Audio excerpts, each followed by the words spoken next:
No, it's all good. I had a great weekend away in Maine. I've had a little too much beer, so I'm feeling it. Oh, I'm glad. Yeah, I saw a couple pictures. Did you have fun? It was great. Yeah, but we really lucked out on the weather. First nice weekend here. Got up to 82 yesterday. It was actually a little too warm, but a couple Yeah, buddies and I had an Airbnb with a hot tub, a huge backyard, and just hung out. Got out in the water. It was really nice. that's right. You're up next to Boston, so it's I'm 2 hours from Portland at most on a good day. so it's not too warm up there for you. It gets heavy. I mean, it doesn't get too. I mean, the humidity kicks in. It's 80 feels hotter when the humid heavy air gets there. Yeah. But it just all of a sudden. I mean, it was 52 and windy last Monday, so Uh, it goes from zero. We don't really have a spring. Spring is like 3 days here.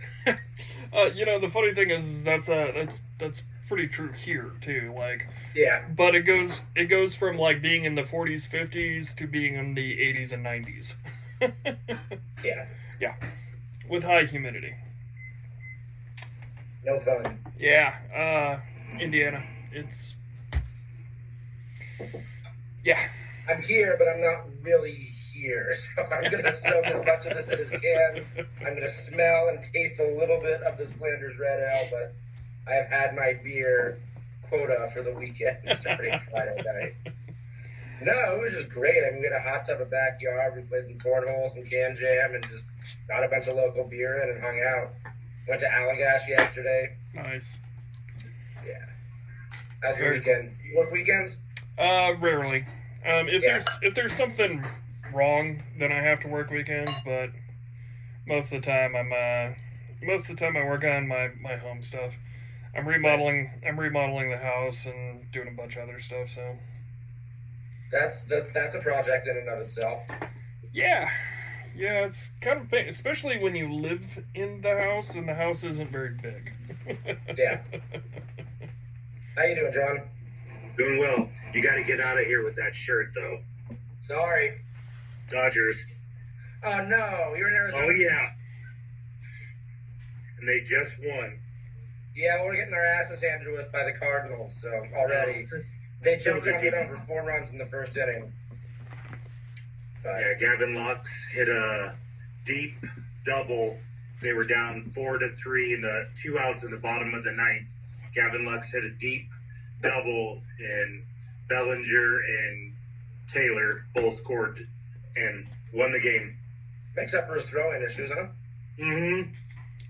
Yeah. You got two choices. It's either on or versus no shirt. So Yep. whatever you prefer. I'll say that before any ladies join this. I haven't had enough beer, so go ahead and keep the shirt on. Two shit. I'll make sure to edit this part out. Oh, you're recording already. Oh yeah. Cheers, gentlemen. Cheers. Did any of you guys have any luck finding an Ode Brune? I got a Flanders Red, not a New Brune. I got I a got flan- Dutchess for my Flanders, and I got Alexander from Rodenbach.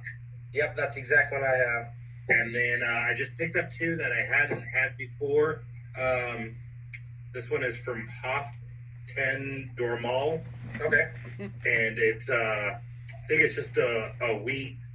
I've never had that one before. And then I picked up this one from Old Beer, and Yeah. it's a Belgian dark, I think. Warbeer makes some good stuff.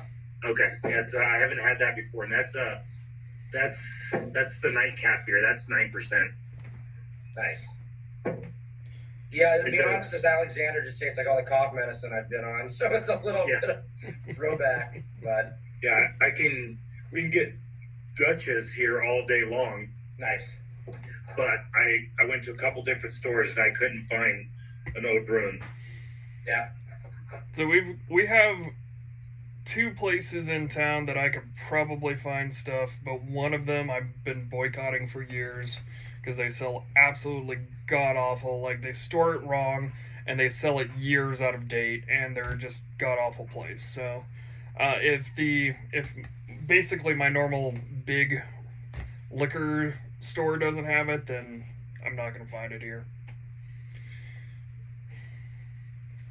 Yeah, I didn't look for new brewing, but I didn't look very hard.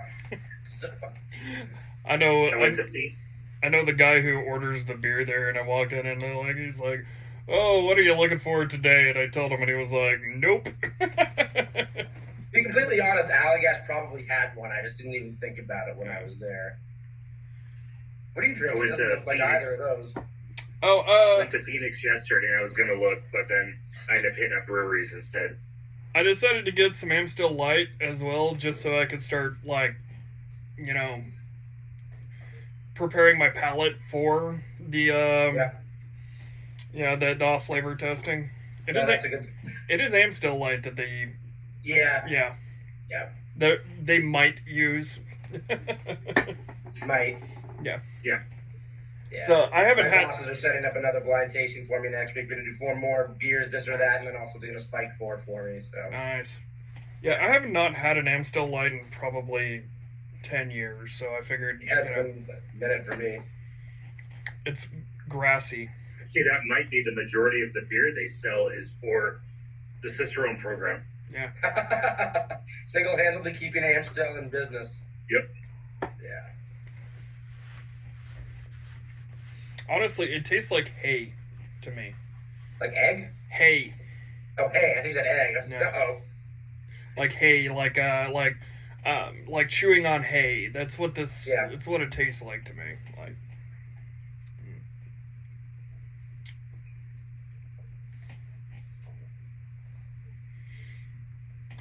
Well, are we it today?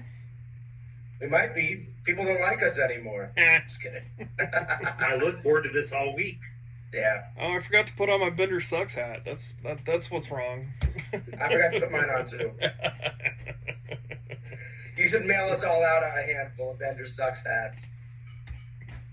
You know? Yeah, I probably Get a should. Bender Sucks fan page on Instagram or something.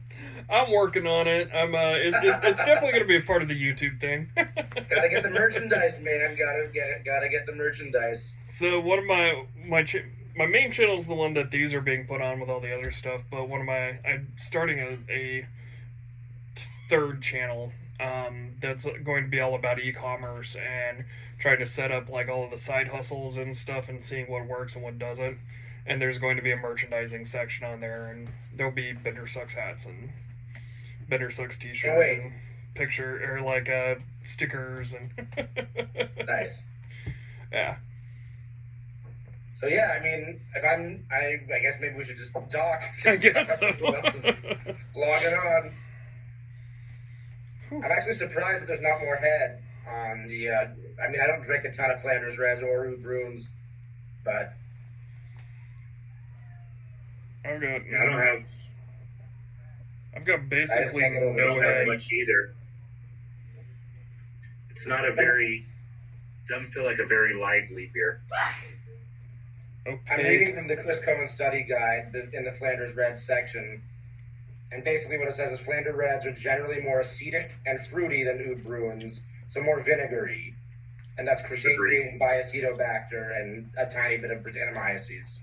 So that's, I think Oud Bruins to me are more musty. The one or two I've had were a little bit more of that like attic, like you kind of said hay for Amstel Light, but the one or two Oud Bruins I've had was a little bit more of that like old library book funk to them than the Flanders Horse blanket. Not even horse blanket. I mean, just to me, it's that mustiness. It's a little bit of that like old smell that you get if you go into an attic or dust off a book in a library, like library book pages. Mm-hmm. There's like an oldness to it that I get. Because I know they purposefully don't clean their walls and leave the dust and the cobwebs, and it's just old. But this does smell very vinegary. There's almost that like apple cider vinegar tartness, and I don't like cherry flavors in beers. I try to avoid them like the plague. It just reminds me of cough syrup. To be honest with you, I don't like sour, so yeah, this is not a. It's. I don't have to. I remember this flavor. But these are two good beer styles and methods of aging beer to know about, because they will ask at least a question about where is each one from on the exam. I'm pretty sure, like the different regions of Flanders. One's from the west and one's from the east. Is the red west? Flanders brown ales. I guess it's called the Flanders brown I'm getting confused. Yeah, the red is Flanders, from West Flanders in Belgium. and it says Flanders browns are complex sour ales that originated in. Oh, so an Oud Bruin is a Flanders brown. Yes. And those are East Flanders. Yeah. Okay. It's a bit. And I guess that's what it says. It says here Flanders browns are dark red to brown in color. They have a dark malty fruitiness, and in some examples have caramel, toffee, or even chocolate. Some sherry-like oxidation character may develop in older examples, which is probably where that book page, musty kind of taste smell comes from. And they range higher in ABV. So the Flanders Reds are 4.6 to 6.5%, and the Oud Bruins are 4 to 8%. A little bit more of a booze hit. What I was actually doing with a couple of friends last week is we were going through my flashcards because I have all the flashcards with the SRM and everything. And it's one thing to, we were quizzing it first. We were like, okay, give me the SRM of this, give me the OB or the ABV of that. Another way we tried it is we said I am a beer that is 4.6 ABV. That we did it where we were personifying the beer and trying to say what style it is, rather than giving the ranges, which kind of was more helpful.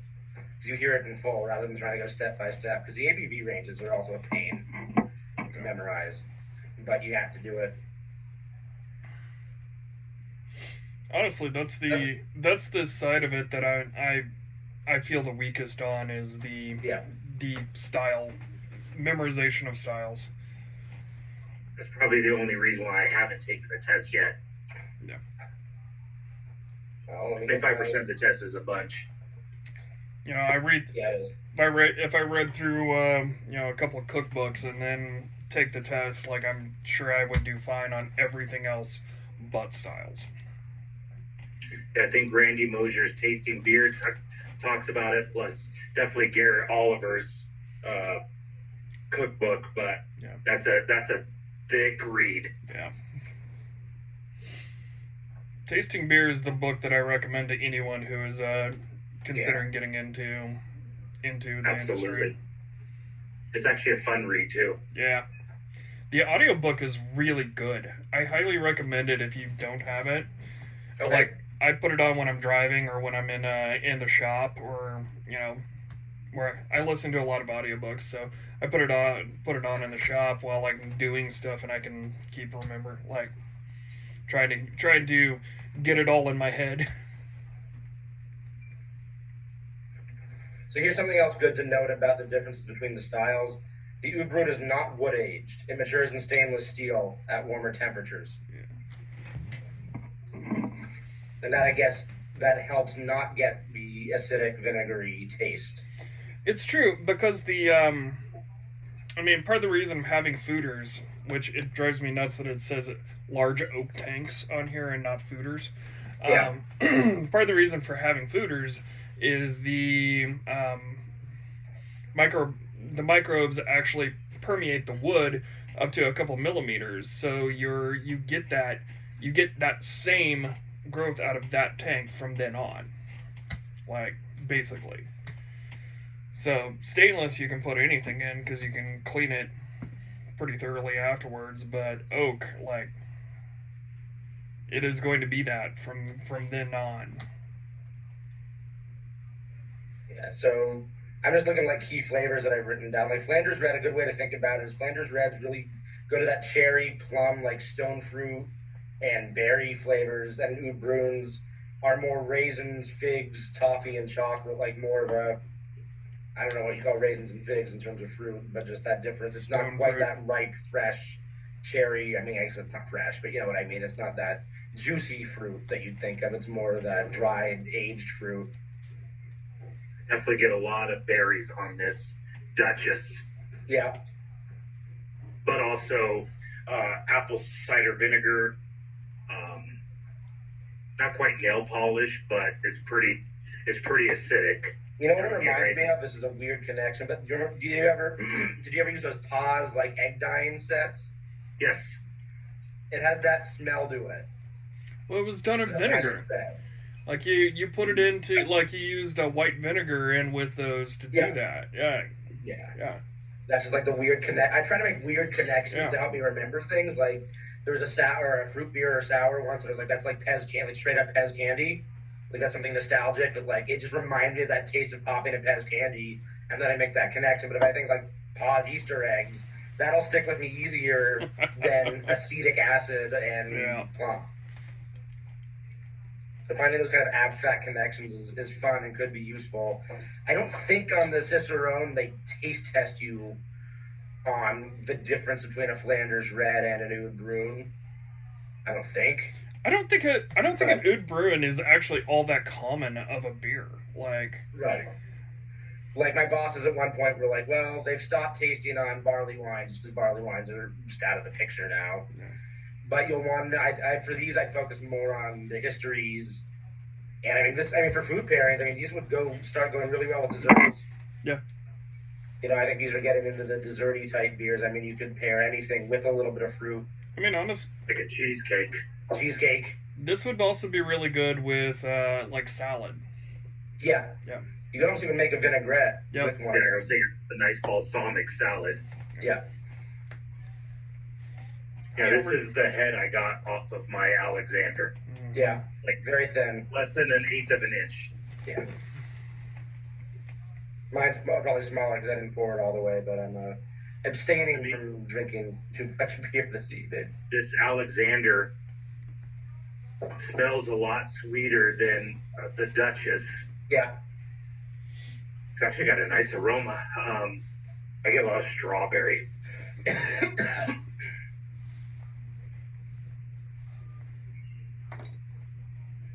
Yeah, I definitely get raspberry and cherry on this one. There's a little bit of that sweet raspberry, but mostly cherry dominates. So, yeah, this. Oh, and the one I got is macerated with juice from sour cherries. Yeah, mine's the exact same one. Okay. Yeah, because it tastes really strongly of cherries, but it's not as acidic and apple cider vinegary as the Duchess. So it's more towards a creek in that sense. It's like a cousin to a creek, but it's not wild fermented or spontaneously fermented, I should say. I had to look This at one my. just has a Go ahead. This has a tint of sour. I would drink this one. This Yeah. Alexander. I would drink this. I wish I could send you over mine. I had to look at mine because I wasn't getting any cherry on mine, and I'm like, oh, that's because I don't have any cherry on mine. Yours is like a straight up. Yeah. That might be, yeah. I'm wondering if this one, my date is 1.182. So I'm wondering if this was January of this year. Mine says the same, 1.182. Okay. And I got mine out of a cooler, but Mine's 0.252. I wonder if that's not the Julian calendar, is it? I think so. So mine would be. I wonder if they use like the number, like if it's 1/18/2020, they're just using the 2 as the end of the year, like the date, the 20, or if they used 1 if it was 2021, like rather than just putting the whole year on there.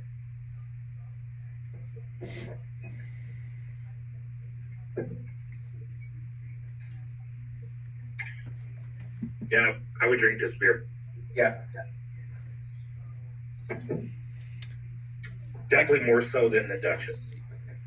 I can tell you that there's nothing wrong to mine. That it is very stereotypical, and I don't care for it. That's wildly okay. It's good. There's nothing wrong with it. I would serve it to people. I don't like it. Friends or enemies? I'm kidding. Clarity's No. awesome on it. That's one thing. The clarity on mine is like not. It's like muddy brown. I was gonna say yours looks on the camera. Yours looks very brown and dark. Hold on. Mine is like see-through garnet. See? Oh yeah, yours is brown. Yeah. And it's Mine- like opaque. It's like Yeah, this one is like garnet red yeah. and see-through. See, that's a much prettier beer. This is not a pretty beer. This looks like the au jus sauce that you've been dipping your sandwich in. Over at Arby's. Yeah, exactly.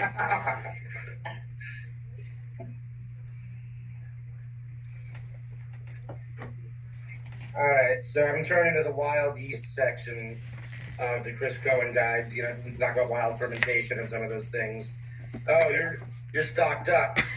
Nice. You know that we have the, Oh yeah, no, I know. Sour brewery.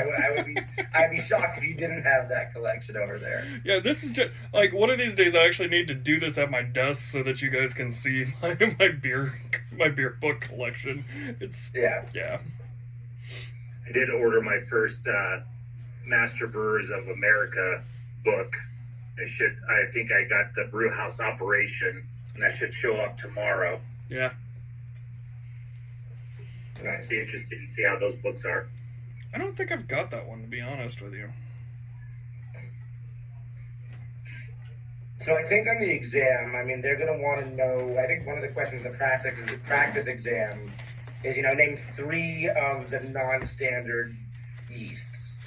And what characteristics of each of them are. I don't know if it'll be an essay question, but like there's Brett, Pedio, Lacto, Acetobacter, and Enterobacter are the 5 that he lists.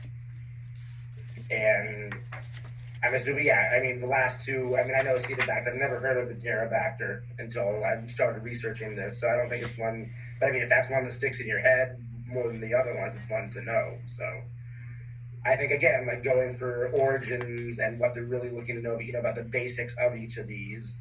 They're going to want you to name, like, as you said, like horse blanket is to Brettanomyces and lactobacillus is tart lactic acid, and like where you add them, like lactose can't be in the kettle and the others can't, so things like that.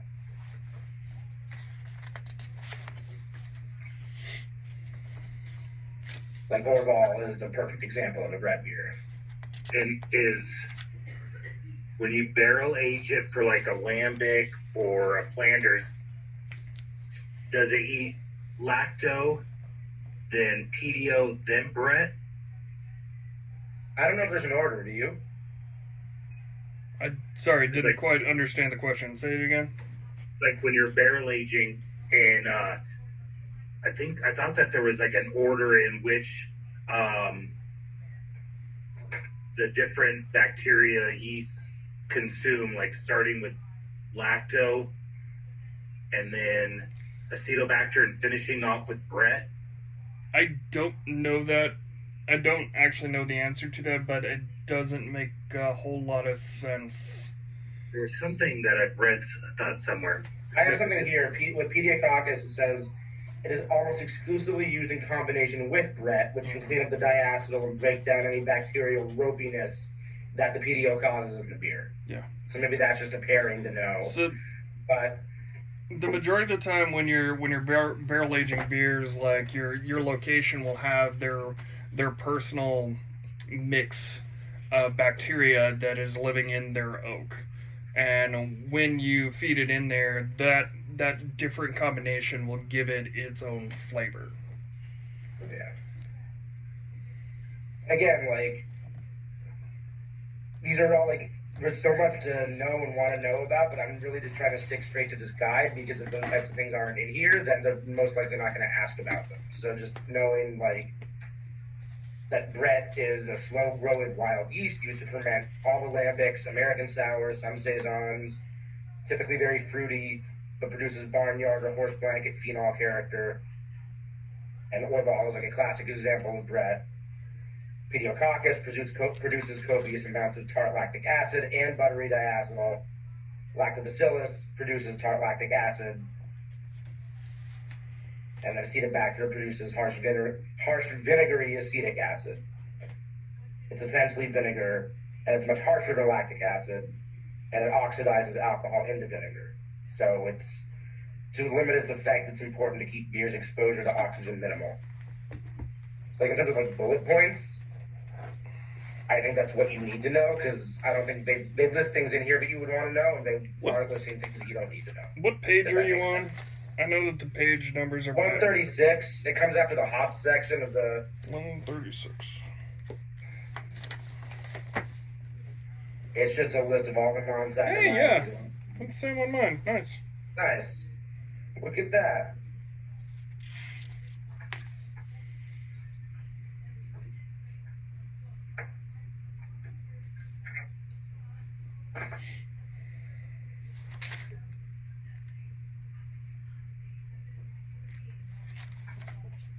It's not really a large section, which leads me to believe that that's the extent of the questions they will ask. Is it wouldn't surprise me. What? I said it wouldn't surprise me. If they were asking just that? Yeah. Yeah. Very basics. Yeah, again, it's origins. It's knowing that you know what the three of the five main ones are, or three of the five that stick in your mind, and what the properties of each are. I don't think they're going to ask you to dive into, too much about how they act in fermentation and temperatures, and I don't know. That's just me. I hopefully am not completely wrong, but yeah, that's probably advanced / master level information. Some of these books really do go into it. Like, that's why all the books they advertise for certified and certified beer server and certified Cicerone, like all the books you have, Bender, are great reads, and I've gone through some of them, but some of those are just like over the top. Not over the top, but it's more than you need to know for this level.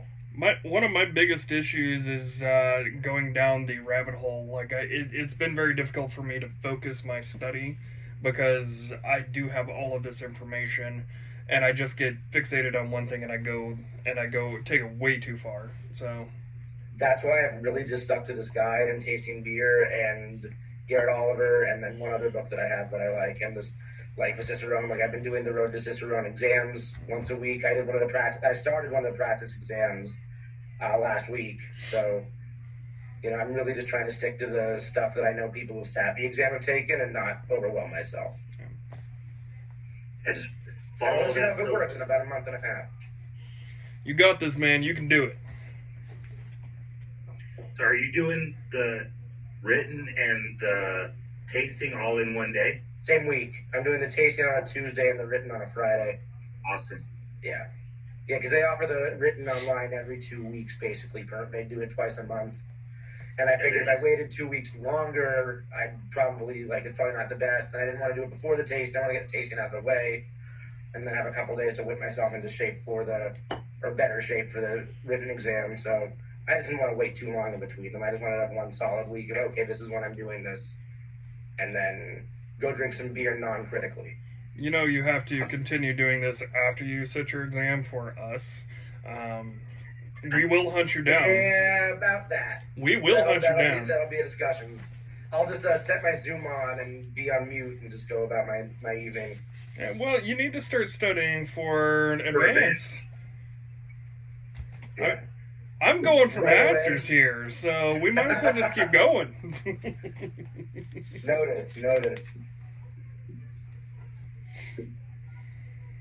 All right, do we have any questions about this? I mean, I thought there'd be a little bit more, to be honest, about barrel. What barrel aging for wild beers is pretty straightforward. I think we all kind of have a handle on spontaneous fermentation. Yeah. For the, audience, we can dive into it a little bit if we want, but... Yeah. I'll tell you what, barrel aging, lambics. I'll tell you what, audience, if you have any questions, please put it down in the comment section below, and we'll answer it. Don't forget to like the video. Yeah, and please hit like, and if you haven't subscribed, it would be really nice. I appreciate it. The three amigos. Hit that bell over there. Cheers, guys. I appreciate it. Hey, we're all here to support each other's endeavors, whatever they may be within reason, right? Exactly. Even a Dodgers and Giants fan can agree on that. We'll see if the Suns can pull it off tonight and move on. The Celtics game was crazy today. It was awesome. I didn't watch all of it, but I caught some of it. Yeah, it was pretty awesome. Yeah. So I think one thing to note is like we keep referring to lambics, and lambic is like you can't call everything a lambic anymore. No. Yeah. It has to come from the Lambic region. Yeah. It's like champagne now. Yeah. Yeah, Like- And then sure. Guzas, if I'm not mistaken, are just they're the barrel, like the blended lambics. Goose. I think it's like a mix of like 1, 2, and 3 year barrels. Yeah.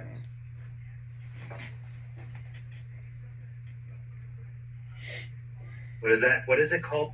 Like that area? Is it Patagnon or the area of Belgium that lambics are made?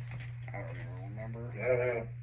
I know there's a hop farm in Popering, but I don't know if that's where lambics come from. I mean, if you guys want, I could probably set up a meeting with our head of brewing, our sour brewer, and you guys could ask them any questions you wanted. I just don't even see much in this guide about spontaneous fermentation, so There isn't I'm much. not that worried about it. I mean, as you said, cool ships are what produce lambics, and wort needs to be chilled down for the wild yeast to permeate, and then they get put into barrels and aged and blended or not, and that's kind of the rundown. Sort of, yeah. I mean, cool ships are one way of doing it, but it's not the modern way of doing it. Right. Cool ships is the way it used to be done, and some are still used, but most modern breweries, it's going to go through and just go into foeders that are already, got the micro in it. Okay. So you don't even have to worry about it. I actually didn't know that. That's interesting. Yeah. So like you brew it, you send it through, it does a thing, and then it goes into like the first set of foeders where it's going to sit in that foeder for, 3 to 6 months or something along those lines. But the microbiology has already permeated the wood around it, so it just sits there and then it'll sour itself. And then from there it goes into oak barrels where it sits for a year to 3 years, depending, some longer. And from there, then you take it and you package it. And most of it is bottle conditioned, though you can force carb it. But anything that you get with a cork and cage on, which is the good stuff is going to have a cork and cage on it, is going to be bottle conditioned. Do we want to go over the specs of lambics and gooses just while we're here? I mean, they're very similar. I got the flashcards for fruit lambic and lambic out. I didn't get the goose.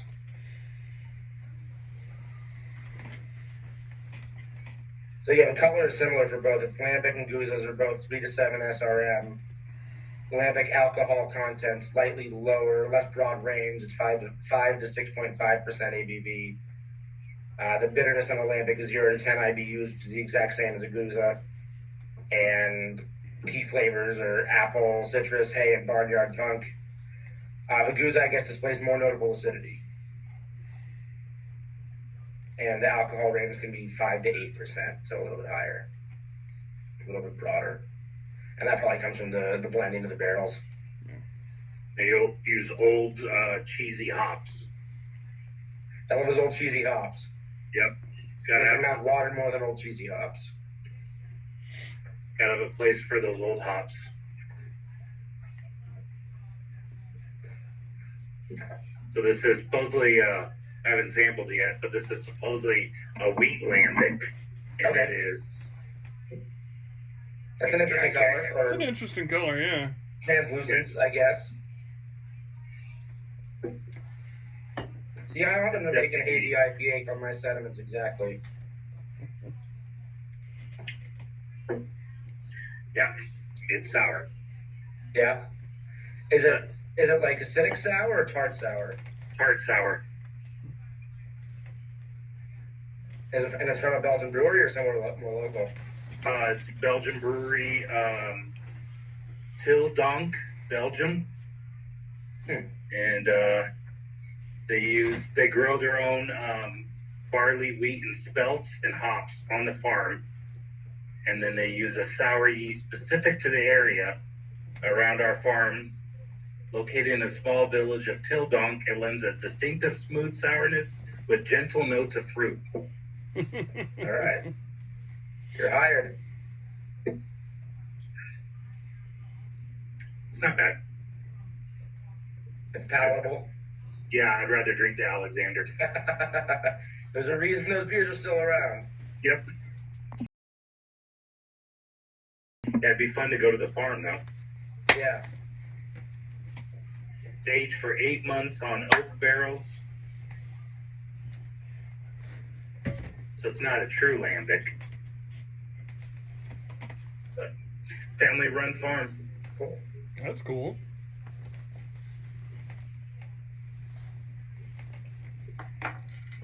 We good? Is there any more we want to touch on? Or are we kind of good for the night? I think we're good for the night. Any other food pairings for either the lambics or Flanders or Oat Bruin? I don't have notes on that, but I mean... So other than salads and like desserts, I think this would go well again with cheeses and like dried meats, things like Which that. one are you drinking, just for the audience? Oh, the Rodenbach. The Grand Cru? The Grand Cru. Red. Yeah, I mean, I think Yeah, it I would. can see these playing nicely with the charcuterie boards. Yeah, Like Exactly. That's on what one I of my was gonna note say. cards, I say it's called the Burgundy of Belgium. You know, it borders that Mhm. France and Belgium line, and so I heard the Flanders Red called the Burgundy of Belgium, and it makes me think of wine and cheese. You know, wine and a cheese plate. yeah. I could something fatty like salami or something. Yeah.